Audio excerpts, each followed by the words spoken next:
دیاری زیبا منظر تاجیکان را قدم مبارک بهار و جشن فرخنده نوروز زیباتر نموده. آمدن نوروز دلها را امید می بخشد و تمام آرزو و نشاط آدمی را جامه عمل می پوشاند و زندگی را صحیفه می گرداند. تاجیکستان عزیز طبیعت خاص را دارست. اگر در قسمت از این دیار درختان شکفته و زمین سبز شده، در قسمت دیگر هنوز سردی حکم دارد. ولی این سردی ها نمی توانند دلهای گرم شده مردم را سرد سازند، زیرا جشن نوروز مهمان خاندان هر یک تاجیک است.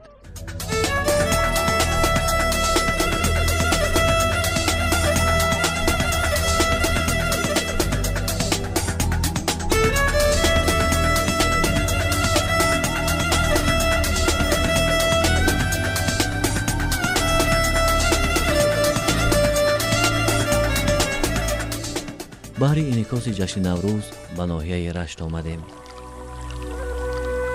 ناحیه رشت نسبتاً در بلندی جای دارد و این خاطر اکثر هنگام مردم این سرزمین نوروز را در روزهای اولی بهار وقتی برف آب می شود و سبزه ها سر می کشند تجلیل می کنند. گلهای اولی بهاری که یگان یگان سر کشیدند با تبسم زیبای طفلان مژده بهار را می آورند و نورسان گلهای بهاری را از خانه به خانه چون نکهت نوروزی گلگردانی می کنند.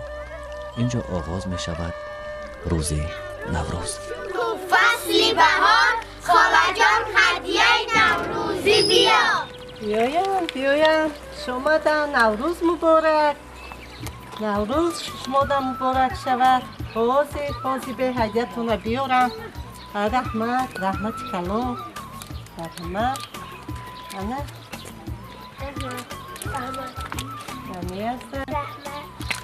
ایدی نوروز مبارک، ایدی نوروز مبارک، گلول نوروز شکوه فصل بهار، خاله جان هدیه نوروزی بیار.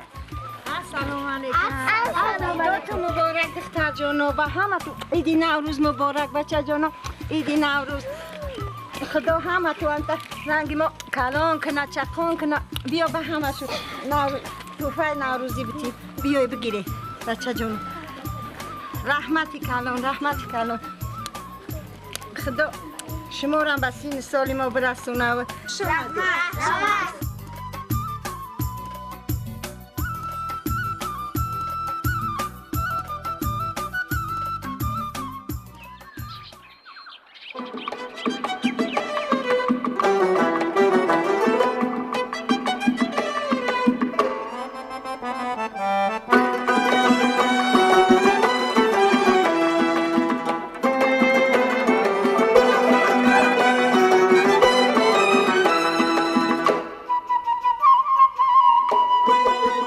گلدختران این دیار با آمدن نوروز عالم افروز خانه براران می کنند، زیرا آفتاب نمودن کرپه و بالین فضیلتی داشته که در دوغم و غربت فصل سرما را دور می کرده است.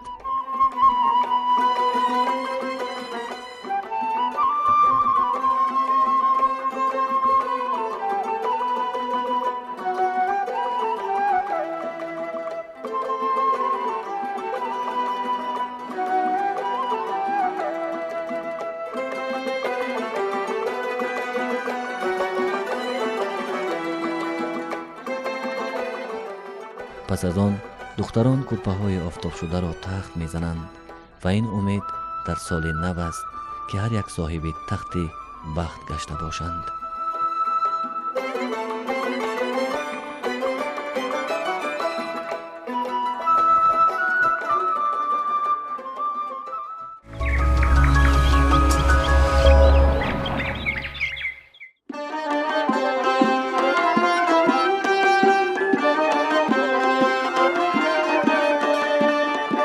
بانوان این دیار خوراک‌های نوروزی می‌پزند. البته پیش از همه سومنک، زیرا سومنک نشانه نوروز است و به آن یگان خانه نوروزی آراسته نمی‌شود. فصل نوروز است امروز سبزه سر زد از زمین، از برای زیب عالم گل برآمد از زمین. تخمی هر چیز را بیکاری باز روید از زمین. حیف تخمی آدمی هرگز نروید از زمین. این نوروز همه خلق جهان جشن میگیرد، چون که این نوروز خجسته پی است، این نوروز جمشیدی است. این باید که همه ما و شما جشن بگیریم، فقط به خرسندی و روزهای نیک و روزهای با برار جشنش بگیریم.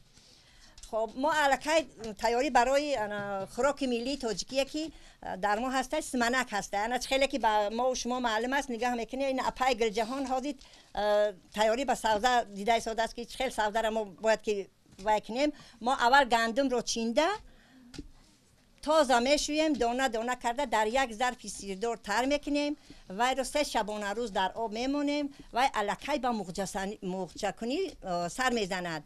آبی وی رو میریزیم در ظرف سیردار گرفته با پشت دستانمان مالش داده که نشک های وی آسیب نبینن. و اگر سبزه باشد که برای نمایشگاه باشد و یا هر روز ما آب میگردونیم و الکی بلند شدن میگیرد. از سبزه که مثال برای سمنک میگیریم، این سمنک هم این کار آسان است.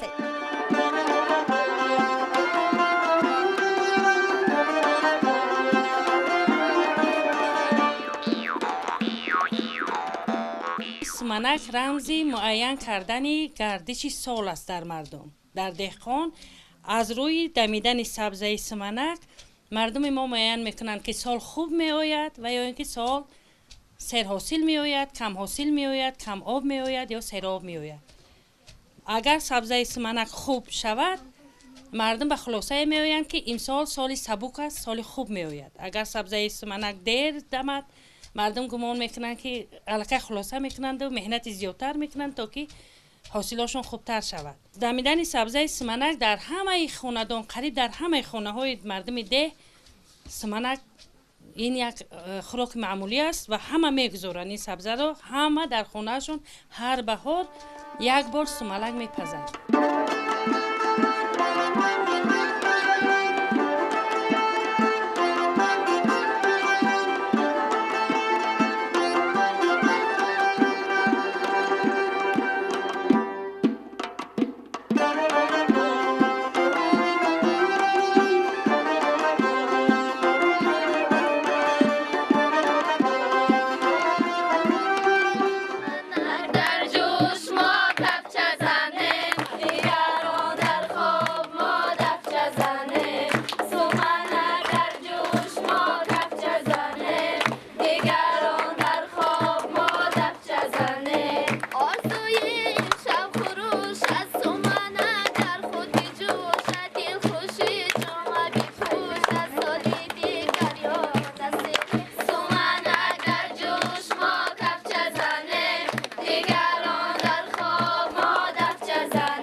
نوروز کهن ز نوجوانی دارد، در کهنه زمین تازه زمان دارد.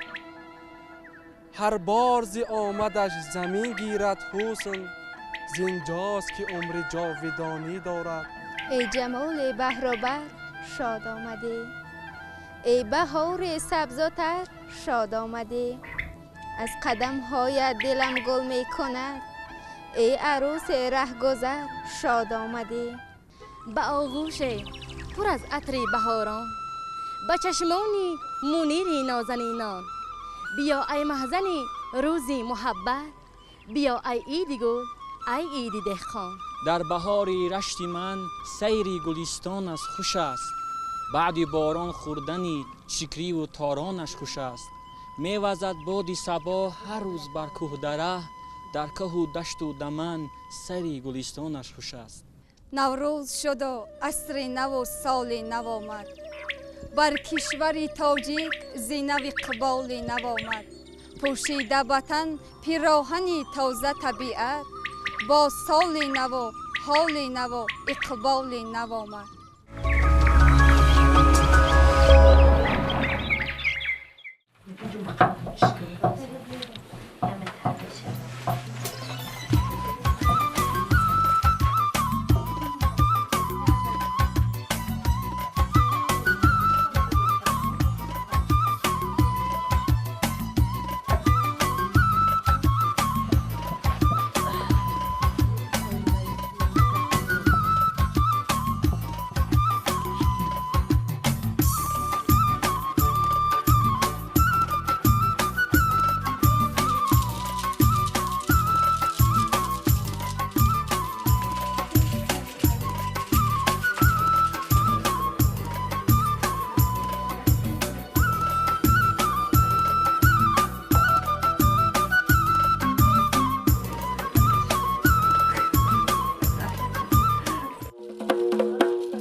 بسیارتر ما خوراک های ملی را میپزیم.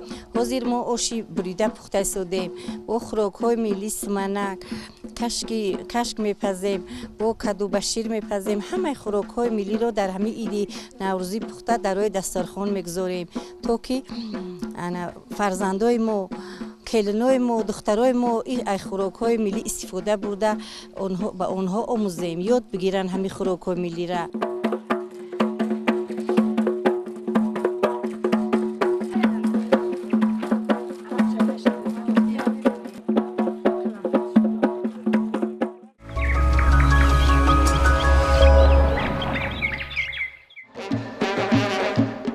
ساکنان جماعت نوگیبینی برایمان صحنه خروس جنگ را آراستند. در این جماعت مردم زیادی جمع آمده و به شادی نوروزی شریک شدند.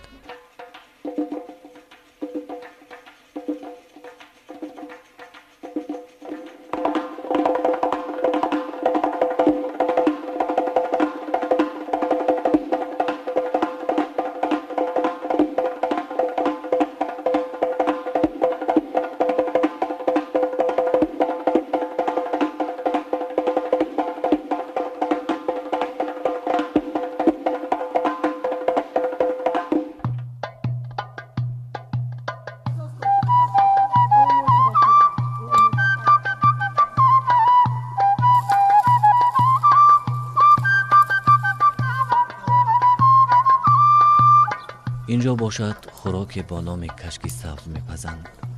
این خوراک با طرز و اصول خاص مردمی رشت پخته می شود. برای تیار نمودن کشک محصولات های زیرین ضرور می باشند: گندم، لوبیا، اشرم که اینها در کوساری ما می سبزند. برای تیار کردن این چنین قلمفورت بسیار نمی اندازیم.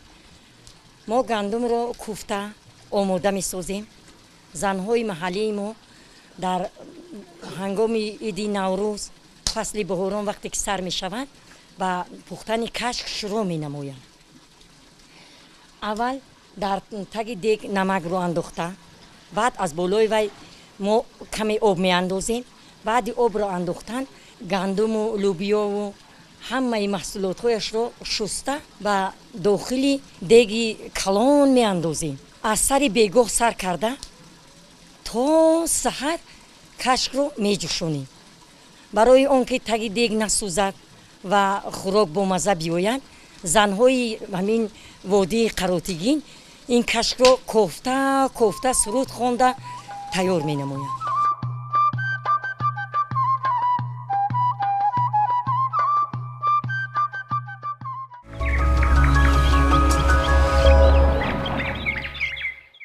بهار آمد رخی عالم دیگر شد، به انسان بخت نیکو تاجی سر شد.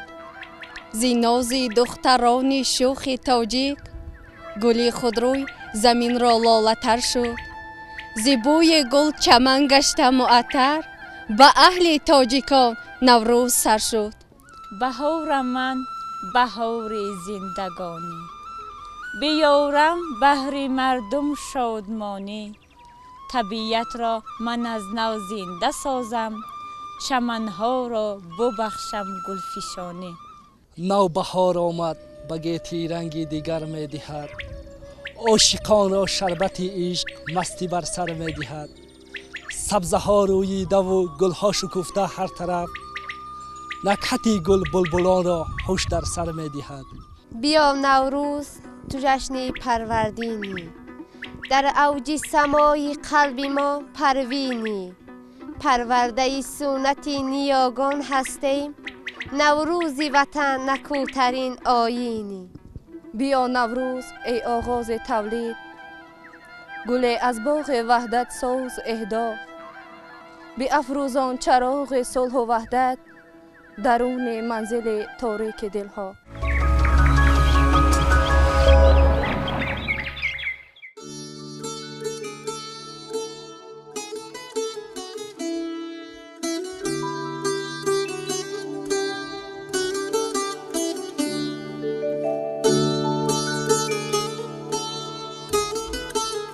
пешниҳоди ҳунарҳои мардумӣ саҳнаи зебои ранг карда шудаи зиндагиро мемонад, ки ҳунармандон бо тахаюли зебои худ офаридаанд.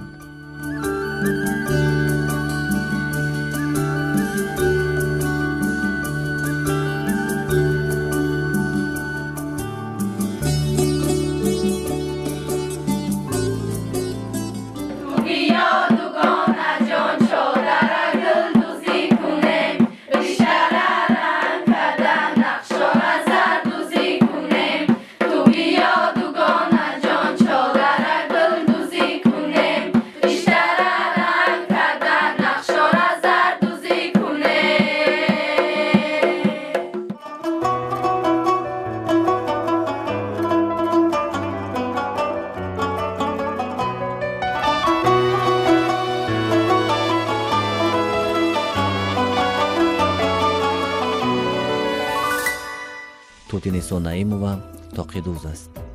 ӯ тоқиҳои гуногун барои мардону занон омода мекунад.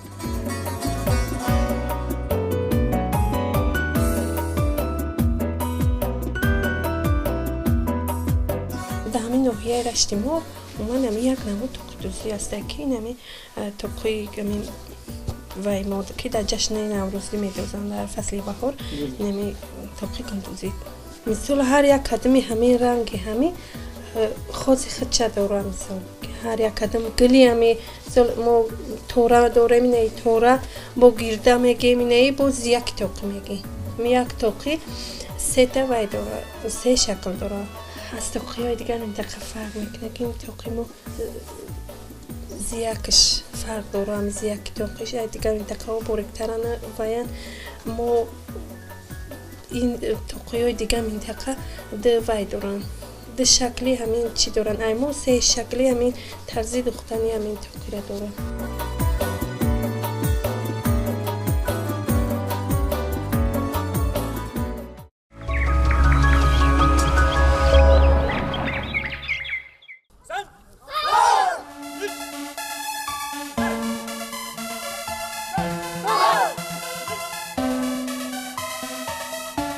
جوانان و نورسان ناحیه رشت برایمون از بازی‌های نوروزی صحنه آراستند. در گوشه نورسان تمرین ورزش می‌نمودند و در گوشه دیگر صحنه تخم جنگ صورت می‌گرفت که خاصی جشن با شکوه نوروز است. جوانان باشند بندکشی می‌کردند.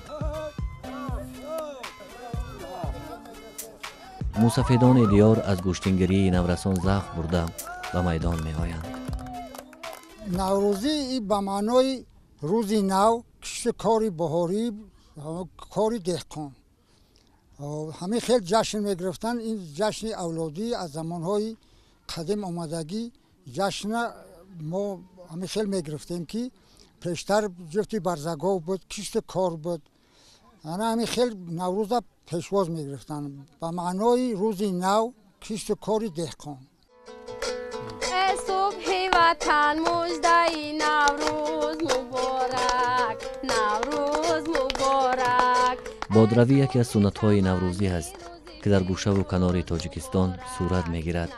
گلدختران لباس نوروزی به تن، دامن زیبای بهار را رنگ می‌دهند. با شادی پر از محبت سرود می‌خوانند. نگاری من کجاست پیروز آمده، این یاری من کجاست، یاران همه جمعند در فصل نوروزی، این یاری خوش خرام و خوش رفتاری من کجاست. ای صبح وطن مژده نوروز مبارک.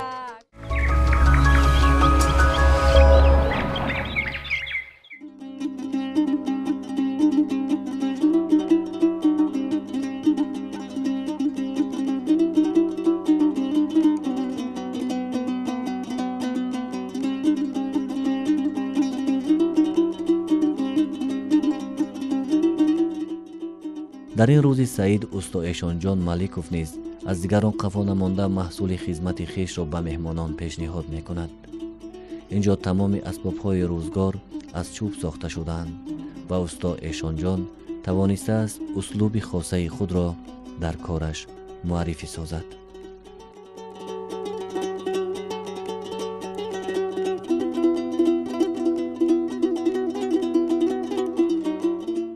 از دره‌ای کمرو، از دره‌ای کمرو، انارا وردم جو، انارا وردم انار جان، اناری، انار جان، اناری. نوروزی عالم مفروز مردم را از خانه به در می کند و چشمه های دیاری کهن به استقبال گلدختران کوزه به دست جاری می شوند. از راز گشتنش برگی کرم چیندنش، ابرو را خواباندنش، انارا وردم جان، انارا وردم، انار جان، اناری.